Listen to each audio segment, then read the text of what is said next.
Our next speaker is Zach Lamas. Zach is a graduate student at University of Maryland. Is that right, Zach? Yeah, actually I passed my qual, so I have a year left of my PhD and I'm done. Excellent, good job. You have to write a thesis then, right? I'm writing the thesis now. In fact, we're looking at early fall 2021. So. Excellent, good job. That's a big step to get over. Zach's going to be talking to us today about methods in requeening. So Zach, take it away. Online it says I'm doing winter prep begins midsummer. Oh, that's right. I'm sorry, I was looking at the wrong one. Okay, I mean I could switch on a dime, but I was. No, you're good. You're good. Okay, so I'm going to go ahead and share my screen and get started. This is right. So we'll share. The other one's tomorrow. Yeah. Okay, sweet. So everyone should see winter prep begins midsummer and a really dorky picture of me. Is that correct, Kevin? Yes, I can see it. Oh, okay, fantastic. So I'll get started.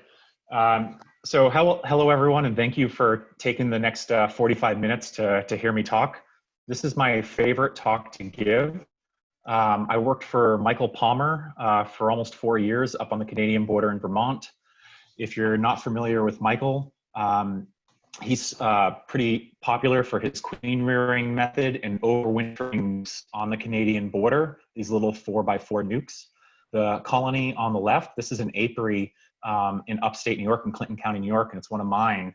And other than being needing a weed whacking, it kind of states everything I want my colonies to look like going into winter, which is they're overflowing with healthy bees, they're very well fed, and the Varroa have been managed.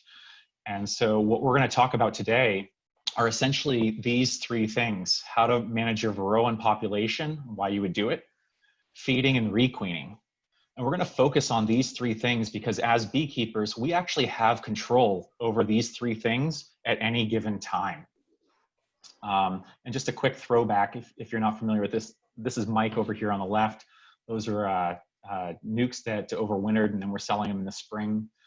We catch about 2,500 queens a year, so he's a really small producer of queens, but quality queens. And then he produces breeder stock that ends up looking like this over on the right. Extremely docile carniolan crosses. And the reason, just going back to right here, why we want to talk about Varroa feeding and requeening, that they're in our control, is there is a metaphor I really like to use. And that is, if I take out my cell phone and turn on the light of my cell phone and shine it at you, you'd be able to see it. But if I stepped in front of the high beams of like a stadium light or my pickup truck and held up that same cell phone, you wouldn't be able to see that light at all. I know that's a vulgar meme, but it really works for this. But that cell phone light still exists.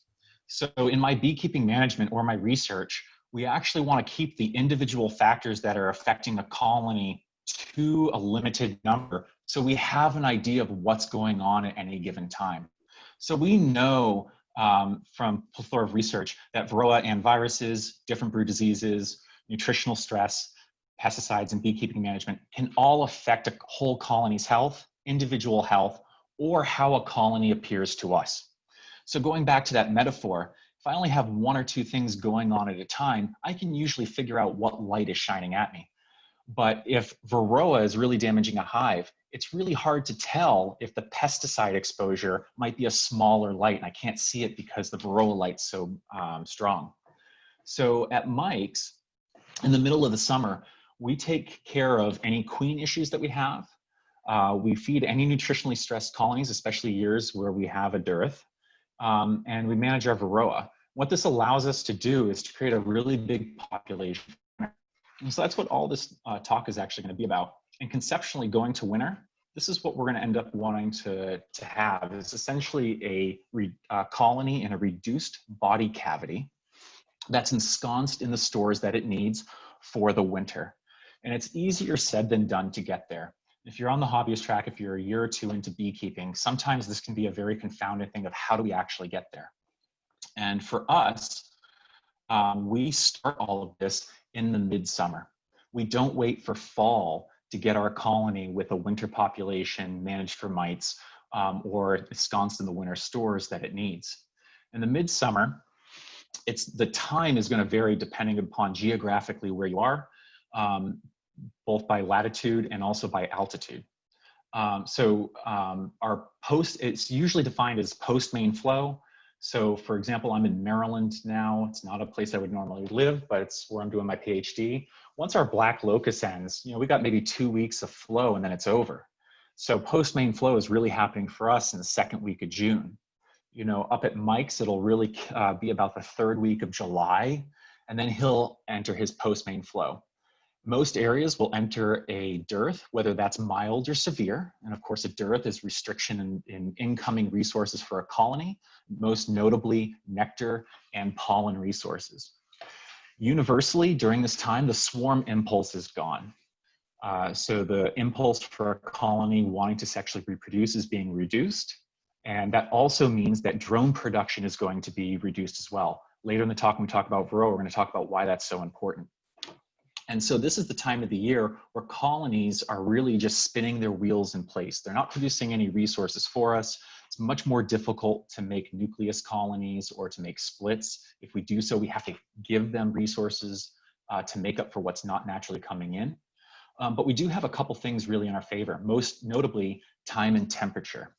And I'm going to go really just colloquial here and just go with smiley faces. So for in my area, my maple flow is really starting in March. And then I have April, May, and June, early June is really happy months for me. And it's essentially anything's possible. Nectar's dripping out of the trees. I can make splits. I can do whatever I want. I can make up for mistakes that I made. And once I get into July and August, I don't have as much time ahead of me before essentially it gets cold and my days get shorter. So I can still fix colonies in this period of time. It's still my happy green time. But once I exit this period, time as a resource, essentially how many laying cycles I have ahead of me before winter, gets drastically reduced. In addition, things like feeding sugar become more difficult because I get colder temperatures, at least where we are, and especially in an area pronounced like Vermont. And so what we're really trying to do is doing all of that work here when we still have time and temperature as a resource for us. It's not something to think about as beekeepers to utilize.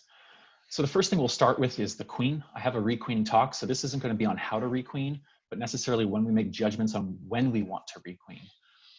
For us, one golden rule we have is we don't allow mediocre colonies to limp along. We want to deduce what's causing that colony to be a subpar unit within our apiaries. If we can deduce that it's Varroa or some type of nutritional issue, then we're going to go ahead and fix that issue first. But most likely, we'll also do a requeen. We do our judgment at dandelions, or at least up in Vermont. We have these thousands of acres that just turn yellow on us. And we come out of the cold winter and all of a sudden we can lay down in some cool grass and it feels amazing. And this is what our colonies look like in a dandelion flow. So they've had maples, now they have dandelions. And this colony right here, so this is the brood nest. 2 deeps and the medium is the brood nest. And these 2 mediums over here are chock full of dandelion honey. So this colony, in a period of plenty, is already producing a really huge crop for me. And that's what I want to see from my colonies. I want to see in the early spring that they're capable of rapidly expanding and capable of swarming, but I'd like not to see swarm cells. Of course, we want to see them disease-free, and we want to see them put on weight. Healthy colonies will naturally store honey upwards. And so when we're going through, we're looking for performance from our queens at this time of the year, because performance is a very easy thing for me in the field to judge. Essentially, are my honey supers heavy or not? And when we do this judgment, we're doing it within the same apiary. So if I have 24 colonies in an apiary, and I go into one super heavy, go into the next super heavy, go into the next it's light, I'm going to immediately start looking for an issue, whether it be disease or a queen issue. Very often we'll catch them at this time of the year, the queen's going drone layer. And for us, there's no free pass for a queen. If you couldn't excel during our great spring flows and our main flow, and what we're not going to do is assume that you're going to all of a sudden rebound and do better when we have a period of stress, i.e. A midsummer dearth or approaching the fall and into the winter. So we're really making those judgments early at dandelions. We'll just take a black magic marker out and we'll write requeen right on a colony. We might not get back there for a month to actually do the requeen, but we're making that judgment very early on. This also allows us to kind of keep organized at the quality of our colonies for that particular season. And so for us, you know, a colony that's subpar early in the season, we're already marking them again, as I said, for requeening. And tomorrow you'll hear me talk about requeening. There's X's on these colonies because there's several different ways you can go about requeening colonies. You can just change out the queen. Or for us early in the season, we'll just cannibalize this whole colony, make 6 new nukes from it. And then kind of go forward with new colonies, and that's kind of a cool way to go about it. But one of the underlying principles with requeening is I want to have enough of the season ahead of me that she can build a big enough population for the winter. So when we're in early May judging colonies and saying, okay, I need to do a requeen here, we might not get to producing queens and having them available for requeening in June or until early July. That's okay. The moment I make my own queens or I can purchase them in, I'll go ahead and do a requeen. And our goal there isn't now to have great production from that colony, but essentially just to get it winter ready. So here, down here, I just took top views of a colony. June 17th, just after the main flow, this colony really never built up, didn't draw its foundation up above. So we went ahead and did a requeen on it. It had no other underlying issues. And by October 2nd, it built up a huge population for the winter. Now, I didn't make any money off of this colony for that year. That's unfortunate. But again, if I'm looking forward until my next spring, having a successful following spring really comes down to us doing those requeens early on. And this is just a kind of a closer view, not quite bee porn, but it's looking okay. So again, just kind of a restatement. If I'm going to do that requeening, ideally I do it so I have 2 or 3 brood cycles at a minimum before my queen starts shutting down, or it's a time of the year where the colony is naturally going to really contract its brood area. So that's all I'll really kind of talk about queens. I really encourage you to start to deduce what the problem is in your colony. And if it is a queen issue, not sit on it for a long period of time, because that's an easy thing in our management that we have at our disposal to go ahead and fix. The next thing I'm going to talk about, though, is feeding or sufficient stores. When we enter the midsummer, many of us still have honey on our colonies and we need to do our honey harvest. If you leave your honey on through the summer, they'll consume quite a bit of it. That's normal. Your colony is going to migrate upwards into those honey supers. But ideally what we do is we harvest our honey and we leave enough feed on the colony, or we feed back to the colony so that the brood nest, even though it might be a reduced area, is still in contact with food stores of some sort. So in midsummer or in the winter, I still want that cluster space or brood area to be in contact with food stores. The only difference is the relative amount of that food store. So for the winter, at least in our areas, they need to be able to survive a whole winter without any additional feeding. So we put a lot of feed on in the fall if the fall flow will not give us what the colony needs. But in the midsummer, it could be as simple as putting a couple gallons on a colony and going forward. And that's going to be location specific. We can't kind of give an estimate to there. There's a general rule. I don't want any colony with less than 20 pounds of feed on it, at least in my area. So what I mean with in contact with stores, around your brood area in a colony, your bees will in some manner keep some sort of brood food and or nectar to feed to the developing brood. So it'll often be a pollen ring with nectar. In both of these instances, they're actually starting to get nutritionally stressed. This one still has a lot of capped honey, which they'll continue to uncap to feed developing brood. But over here, this is what we really don't want to see come midsummer, where there's a sudden halt to brood production, either because the queen completely stopped laying or because they cannibalize young larvae, and there's no food resources to continue feeding that brood, again, during a period of mild stress. So for us, we'll feed our colonies if we have to. What we don't want our colonies to do is spin their wheels in a nutritionally stressed state. There's plenty of papers, which I don't have listed here, in terms of how nutritional stress creates poor foragers, poor nurse bees, et cetera. And it's within our power kind of to not produce those type of bees. So feeding is really simple, but we make it very, very complicated, and I don't know why. So the wonderful thing is that Facebook and the internet gives us a huge repertoire of essentially, misinformation, or how we can complicate things in beekeeping. It kind of seems to be part of the culture. So right here, I kind of anonymized it, but feeding is really simple. And someone asked, "What's a recipe for how do you feed your bees?"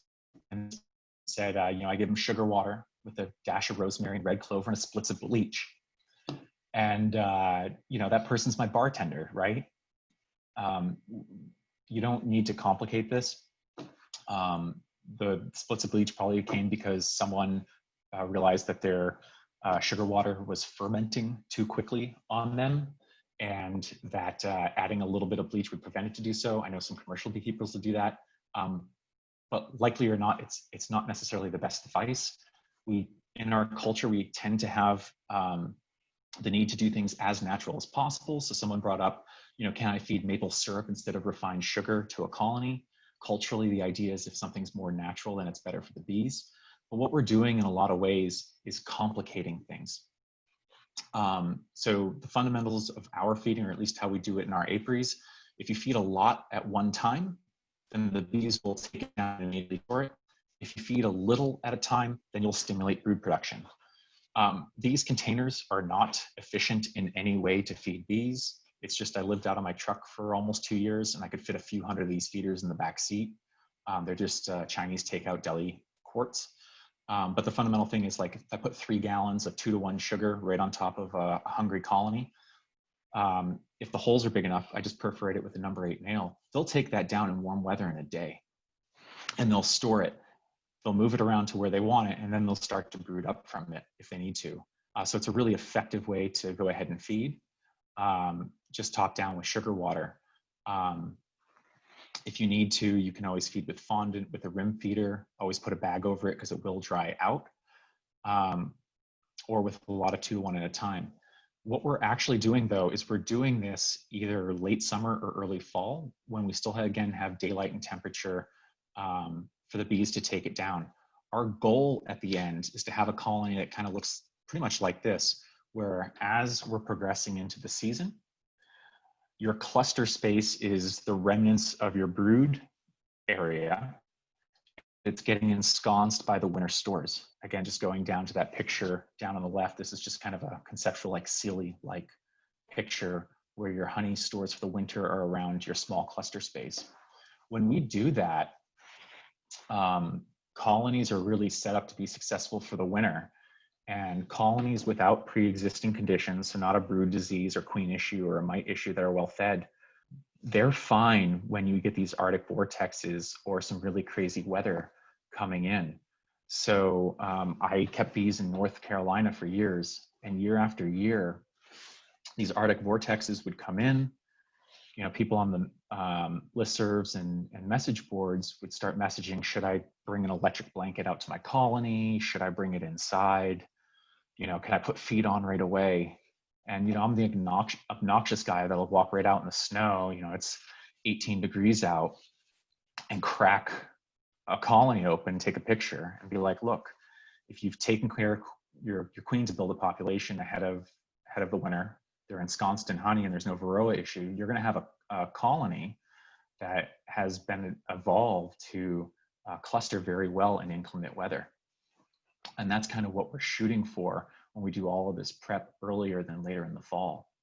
The picture over on the left, this is actually in upstate Vermont, and Mike was off doing a talk in Ohio, and we had this freak snowstorm that came in October. And he messaged me asking me if everything was fine. And of course, being the bonehead helper that I was, I built a snowman on top of one of his beehives and took a picture and said yes. And what he actually meant was, no, can my wife get out of the driveway? And I kind of felt like a sheep after that. But anyways, and so again, culturally, using the internet, here's a bunch of pictures of how people thought they should thermoregulate colonies going into the winter. And this is really like a human-focused center point of how we think bees survive. My favorite's in the center because there is no way I could actually staple plastic that cleanly. Congrats to that person, but I hate to see this colony try to do a cleansing flight. And the fundamental idea here is if we warm up our colony just a little bit, maybe they'll survive the winter a little better. But what we forget is, again, colonies have been adapted to really regulate themselves in this inclement weather very well. We're just providing the resources they need to do so if our natural environment won't allow it to. I'm just going to skip that for time. And then again, just coming down to it, this is a kind of a picture in the fall, just what the apiaries kind of want to look like if we were to start pulling them apart, which is just good population with a eventual cluster space ensconced in honey. So the part I want to talk about now is we're going to get into population and Varroa. A population can be defined in several different ways. It's both going to be your brood and your adult bees. A healthy hive should have brood at all stages, at least during your nectar flow, and most often during your midsummer dearth. And they should be able to brood up in the fall to create an adult bee population. They need to be able to adequately cover the brood frames as well, and produce a foraging population. Unfortunately, not all bees are created equal. Trying to take this from Animal Farm, but bees need, just like us, need to be able to carry out tasks. But there's a lot of things that'll reduce their ability to carry out tasks. So for example, bees that are parasitized by Varroa are pretty poor nurse bees. They're not good at rearing the next generation of bees. They also tend to be poorer foragers and forage less. Diseased bees have shorter lives or immunocompromised, and there's a usual subsequent loss of the next generation. So we want to protect our population, especially in this midsummer where we don't want to have nutritionally stressed bees. We don't want to have a queen with an issue producing fewer bees. And on top of that, we don't want to have Varroa infested bees. So this a picture of a nuke I made. This is my backyard in Maryland at the start of my PhD. And what I did was I actually made a nuke in North Carolina that spring, put one frame of capped brood in it early in the season from a heavily infested Varroa colony. And I said, I'll just watch this thing all summer. And ostensibly, what starts as a pretty good looking, healthy colony, doesn't look like anything's wrong here. I think this picture is in July. Actually has some underlying issues that don't show up right away. This is the insidious thing that Varroa does in the middle of the summer. Is you have bees in here, and you have young bees, newly emerged bees, some nurse bees, all hanging around, and bees are going in, they're cleaning out cells. They're just essentially in the middle of the summer taking care of everything that they need to do. I'm just going to skip here because I think this was from an older slide. But Varroa is starting to show up on our nurse bee population here. There's Varroa right there circled. And at the point of your midsummer, your colony has stopped producing as many drones. And so Varroa shift from being on drones during your main flow to only impacting your worker bees during your dearth. And during this time, it gives an opportunity for Varroa to parasitize your worker bees and for the virus to circulate. So in this case, there's a bee with crippled wings begging for food from another nurse bee. And so you have a few brood cycles that are going to occur during your midsummer where Varroa can continue to parasitize your bees and the viruses can circulate via trophallaxis. Let's see how I get to the next. And so what looks like a healthy colony, I believe, is actually already broken at this time of the year. And so this is what that colony looks like 6 weeks later. And so this was kind of the start of my PhD, and we wanted to pursue mechanisms that were actually occurring that make a colony go from this to this that quickly. And so I have to apologize. I've been traveling for a couple weeks, and I don't have my most current presentation, so I had to put this together relatively quickly. So I apologize for the choppiness of it. And so what we're looking for is underlying mechanisms that cause virus circulation within a colony. And so my thesis is called Multiple Destructor, Multiple, Mobile, and Preferential. And that title comes from, I went to mosquitoes and vector capacity models of mosquitoes, and we looked at all of the attributes that cause an arthropod vector to actually increase infections in new hosts. And we looked at the most impactful one. So the first one was the number of bites that a vector takes. And so we quickly set out to say, hey, how many bites does a Varroa take? And so even though we know that Varroa is a vector of honeybee viruses, we don't know the vector capacity of it. We didn't know how many bites it took. And so the concept here is if Varroa on day one is on this bee, does it jump to this bee, and this bee? And what's the chance of it wanting to return to a previous bee? And so we did quite a few experiments, and I'm just going to show one thing here. And it turns out Varroa don't just stay on the same bee that they're feeding on and then re-enter a brood cell. They actually feed on multiple bees, and the rate at which they switch host isn't constant. So essentially it's bimodal. There's some Varroa that switch very, very little, and there's some Varroa that switch a lot. So over here on the left, we have some Varroa that over the course of like a 15-day trial will switch 5 or 4 times, and some that'll just switch 3 or 2 times. And then some die ahead of the end of the trial. And so the consequence of this is Varroa that had low levels of virus, the length of time that those bees would live would be quite long. So after the first bite, it'd be roughly 9 days that a bee would live, and then a week after the second bite of Varroa took. But if that Varroa had a high level of virus, and we were using deformed wing virus A, the median age for the first bite was just about 2.5 days. So this was kind of interesting and working. This was our team from the summer. We wanted to ask a different question, which was, okay, so Varroa can be infectious, especially with high levels of virus. What's an infectious source within a colony that can lead to higher virus circulation in the middle of the summer? And so Eugene and Francisco here, they're the two standing behind me. They're the ones with the more practical mask, by the way. They asked, what's the consequence of cannibalization or VSH behavior within a colony? And we created a series of experiments to ask this question, which is essentially, Varroa enters a larval cell, feeds upon the prepupa, and that prepupa develops into a pupa. When that pupa is cannibalized, what's the effect on the immediate bee? And then via trophallaxis within a colony, do subsequent bees become infectious? And I realized now I have to talk a little bit faster to finish this up. So the first thing we did was we went into colonies and we found pupa being parasitized. I collected them, and then I also collected the Varroa that were still in those cells. And so long story short, the capped controls that were not uncapped had relatively low levels of virus. We had pretty high levels of virus in some of the cells that were already parasitized. So we said they're possibly an infectious source. Let's go ahead and test that. So Eugene and I joined up and came up with this really cool experiment. He has a tagged virus. So essentially we can track this virus as it's transmitted amongst hosts, essentially modified a virus so that we can follow it.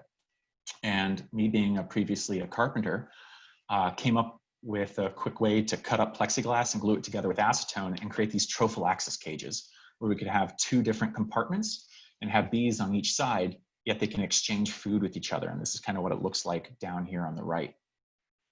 So this isn't published yet, so it's for your own personal use as of right now, but hopefully we'll get the paper out later this year. And so because I'm short on time, I'm just going to kind of go to the spoiler alerts for it. So long story short, where it says ND, there's no GFP tagged virus. And so there's no transmission there in our controls. But if a bee consumes a pupae, it can, at a later time, transmit that virus to a naive nestmate just through trophallaxis. And so we found out that, okay, not only are these pupae that are being parasitized have high levels of virus, they're infectious to whoever's consuming them. And then downstream, there's a legacy effect where the bees that receive feeding from those original bees also end up with high levels of virus. Let's see, I think it's out of order. So then we came up with, I have a method for rearing queens in the lab. And so we said, well, can bees that consume pupae pass it on to queens? So we're in the process now where we reared queens in the lab that were fed partially by bees that cannibalized pupae that had a tagged virus. We artificially inseminated them, and then we put them back into these tiny colonies with new bees and got them to rear brood. And so we're in the process of analyzing this brood right now to try to figure out if in the end, if a single act of cannibalization ultimately means a generation of brood later is also ending up with higher levels of virus. We just haven't finished that out yet. In the middle of the summer, we also have increased rates of co-feeding. So over on the left is a pre-pupa that has 5 visible Varroa on it. None of those Varroa have reproduced. They just are founder's mites that have entered a cell. And so early on, I asked a question, you know, if one of those Varroa has a high level of virus, do they all have high levels of virus? And for the sake of time, what I ended up doing was paint marking several hundred mites. The blue ones were controls, the pink ones fed on a pupae with a high level of virus. And the long story short here is if a naive mite feeds on a bee that was already fed upon by a infectious mite, it becomes infectious as well. This also occurred just through trophallaxis, where a mite can become infectious by feeding on a bee that orally exchanged food with an infectious bee. The only thing that needed to occur was an incubation period, so I had to live for a few days. So the quick takeaway from that, and I apologize that there's a lot of information missing there, including methods, but for the sake of time, is that Varroa move, they jump from one bee to another, and the infestation rate, so what you're getting for an alcohol wash, doesn't actually represent possibly the parasitism rate of your nurse bees. Those are really 2 different things. And so I'm gonna spend the next year kind of just writing that up and parsing that out. Cannibalized pupa are an infectious source to the immediate bees, the receivers who trophallaxis with those bees, and they're also infectious to mites. So a mite that feeds on a bee that cannibalized becomes infectious as well. And co-feeding can lead to more infectious mites. So this is kind of what we believe is happening in the middle of the summer, is your colony is just standing in place, spinning its wheels. It's not producing honey. We're going on vacation. We're doing alcohol washes, but we're really not planning to do treatments until later in the fall. But your colony is starting to cannibalize pupae, which is spreading virus to your colonies, and your mites, we believe, are becoming more infectious at that time. So really quickly this summer, I had to change all of my experiments because of the pandemic. I'm not naturally from Maryland. It's a metropolis I wouldn't normally live in. And I was really worried about labs shutting down again and not having meaning and purpose this summer. I sold off my business mostly this summer, and I didn't want to do more nuke making this year. So I rewrote all of my experiments to be essentially just in the field. And one experiment I wanted to do is this drone comb removal experiment. So this is a different experiment now. This picture is from Cuba. If you're not familiar, Cuba, I think, got Varroa in 1993 or 1994. They don't have access to miticides on the island, and they had to come up with a way to manage their Varroa. And they do not have Africanized bees. It's one of the few islands that doesn't. Some of that's just probably because of lack of trade and they don't have incoming swarms. They have this really docile, gorgeous bee. But they all started doing drone comb removal, and it's highly successful in Cuba. And so what I did this summer was I had 2 different groups. I had a group where when they produced the drones, we would just leave them in the colony. So there were 5 colonies that had that. And that's why there's a stop sign. And then we had our drone comb removal group. Once we had a frame of capped drones, we would remove them. And that's because your Varroa will aggregate on your drones. And this is a biological method for removing Varroa. And then what I would do is once a month, I would cage a queen, restrict her for 24 hours so she'd lay eggs. This is a special cage I have to do so. And then I would follow that egg until emergence, until it became emergent. I would record essentially the successful development from egg to emergence for 100 cells. And what I wanted to ask was, over time, does this group over here produce more brood with less Varroa than this group over here? And for the sake of time, I'm just going to go straight to spoiler alerts. Actually, I'll give a quick method here in case you're not familiar. And if you're a hobbyist that has limited understanding of brood development, try this. Find some eggs and put a dab of white out next to one of them. That becomes your reference cell. And what you can do is go in every couple of days and you can actually go to the same exact cells and see the brood get older and older. It's an awesome learning experience if you're a hobbyist and really want to kind of see what brood looks like at different stages as they get older. So I'll just jump right to the spoiler alerts. So over here on the left, this is drone comb removal group. And over here on the right, this is natural mite group. So there's a high variation in the brood patterns, especially over here in the drone comb removal. This is just by July. So we have 2 collapsing colonies by there. I don't have the paired alcohol washes right now. This colony over here that's starting to look pretty bad, it's actually a queen going drone layer. That's not from Varroa. But we can start to see some pretty significant just brood pattern differences between the 2 groups. And over time, so over here I have in May, the 2 groups were pretty close together. I'm sorry I don't have any stats. If you're a researcher watching this, you can totally get after me for not having any stats on here at all. But the average successful egg to emergence is pretty close. But then we get a pretty sudden drop off come July and August. And at that very same time over here, the amount of Varroa in those brood cells that we're tracking increases from July and August, and pretty sharply. I just started processing this, so I apologize that there's no stats and the data's not better organized. But one thing I kind of want to point out, and this is really difficult for new beekeepers, hobbyists, or commercial beekeepers that are getting behind, is when we look at an average, it doesn't necessarily tell us what's going on in an individual.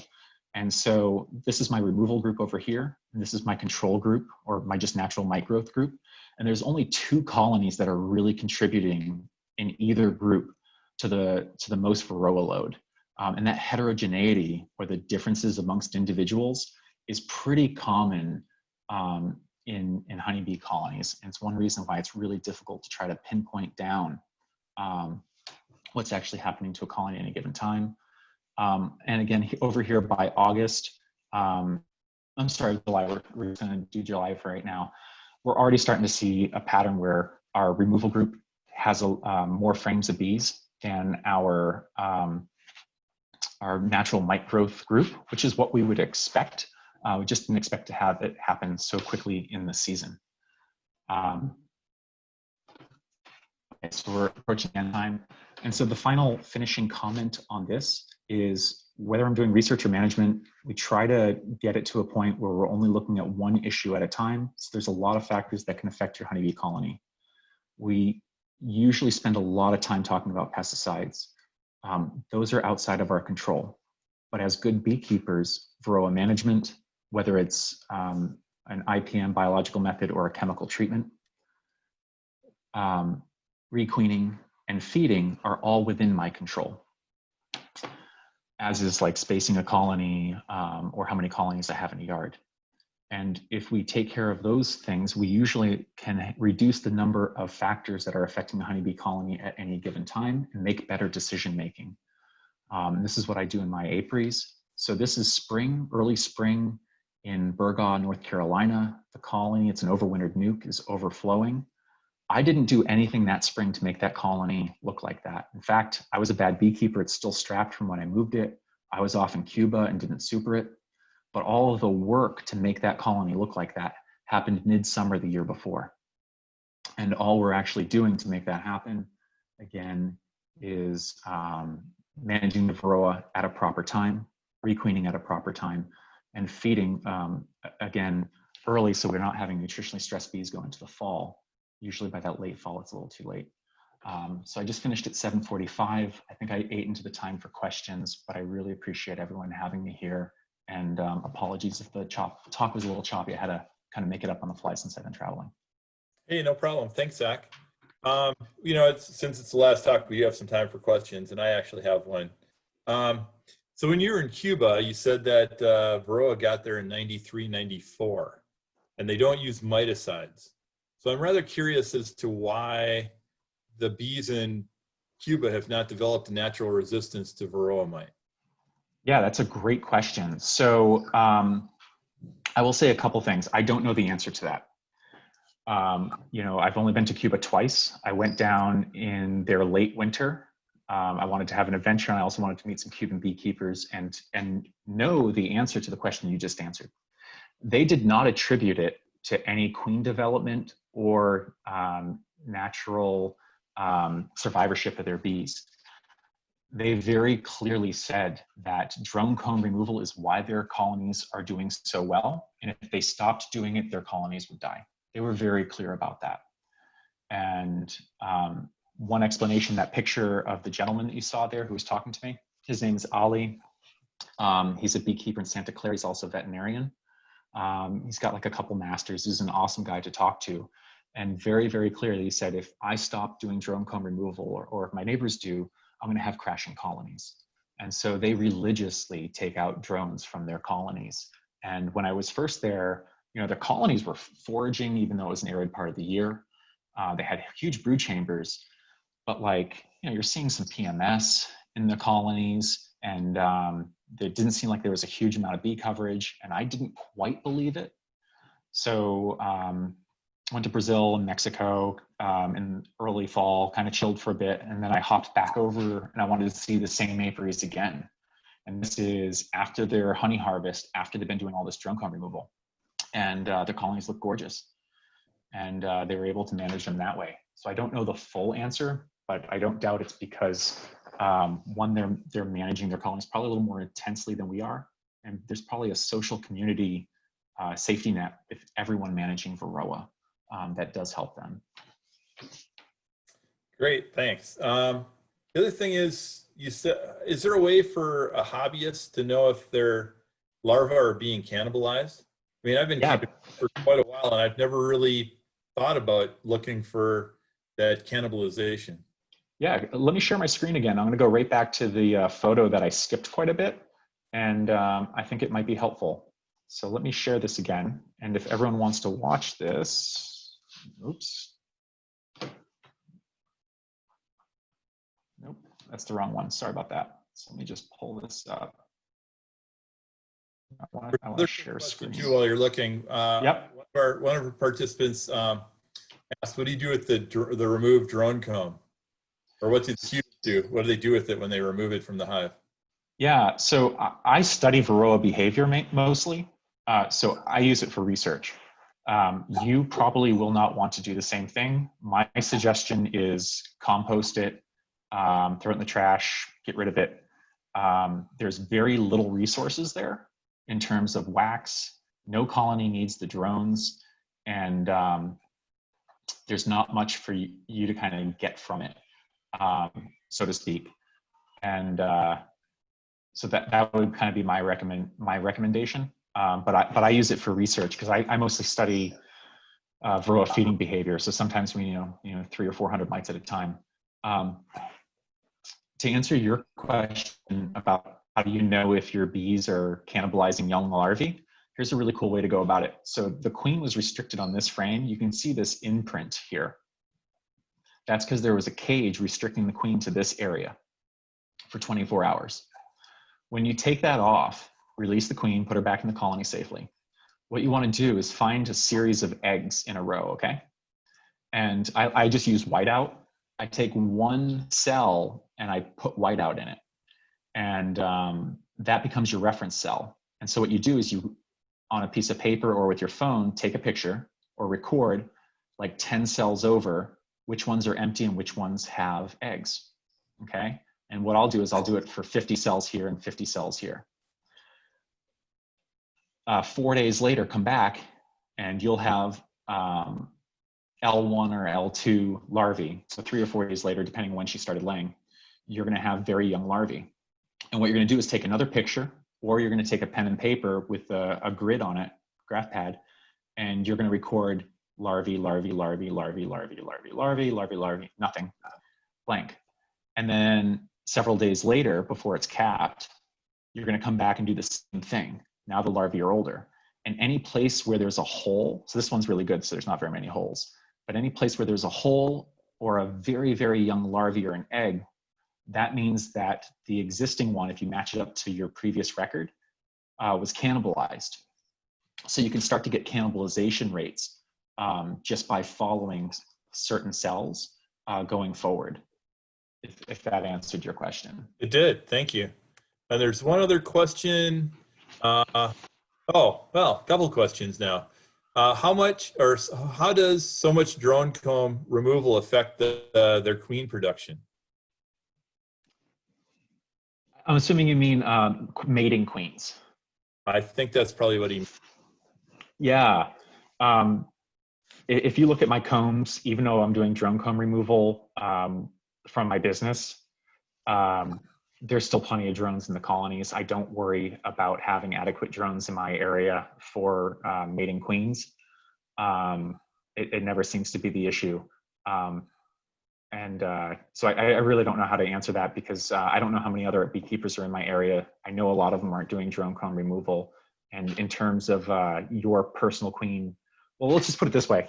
If you're mating a queen out of your apiaries, she's most likely not going to mate with your drones unless if you strategically have multiple apiaries miles away from your mating yard, because queens tend to fly further than drones from the same apiary. So it's a moot point if you only have 1 or 2 apiaries.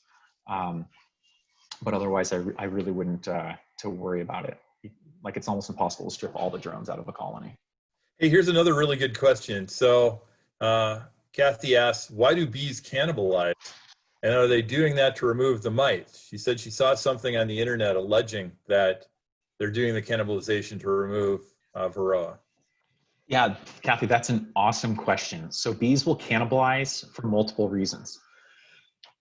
If a colony is nutritionally stressed and a colony has a social gut, it's both for communication and for them to also know how much protein is essentially available for brood rearing.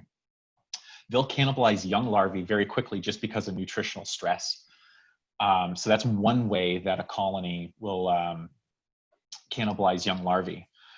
When we start to see cannibalization with prepupa or pupa, it's usually because there's some sort of brood disease or Varroa or wax moth causing that cannibalization. So I think Alison McAfee had the death scent paper where honeybee pupa parasitized by Varroa will start to release a death scent, and that's why they'll uncap and start to cannibalize the pupae. If you have wax moths burrowing through your cells, very often your bees will sense something is wrong with that cell and uncap it. So when we're doing our research, we take a light and we shine it right to the bottom of the cell because we want to deduce whether that uncapping was caused by a wax moth or a Varroa before we collect our sample. And that can be a little confusing. And then there's some reasons why I don't know why they're uncapping either prepupa or pupa at different stages. We'll have colonies that'll eventually break out with chalk brood. That'll do a lot of uncapping at prepupa. And we're, from a beekeeper management standpoint, I'm not sure if that's just because the chalk brood was covert for a long time, not manifesting in mummies. And then all of a sudden I'm seeing it later in time as an overt infection. Brandon or someone else might be able to answer that much better than me. So. Excellent. There are no questions. So thank you, Zach. That was wonderful.